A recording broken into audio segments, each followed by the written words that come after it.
What's up, guys? For Tools and Tips Tuesday, I'm going to be showing you how to make a simple repair on the Dewalt scroll saw.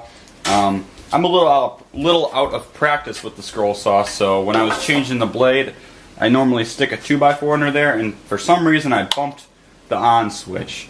And now it's plugged into power right now, and you can see it doesn't turn on. So I got a little freaked out there, but luckily Dewalt has just incorporated a safety feature for stupid people like me, so you won't fry your whole scroll saw if you do something like that. And so I'll show you. It's a really simple fix, about $3 at the hardware store, and yep, you guessed it, it's a blown fuse.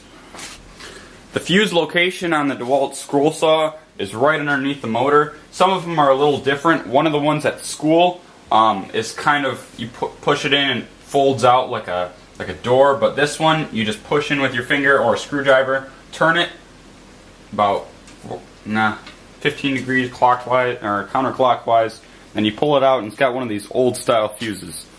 And if you look at it, if you look at that fuse, you can see that black mark in the middle. Yeah, it's definitely blown.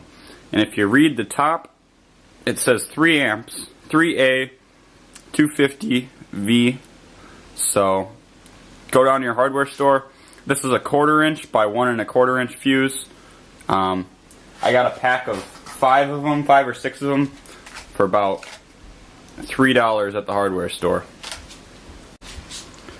If you can't find a 3 amp fuse, you could use a higher amp fuse, but then if you do something stupid like that again, you could wreck your scroll saw. So you just put it in there like the other one was, just snaps in there, stick it in, push until you find the open spot and turn, and there you go. Now let's see if she works.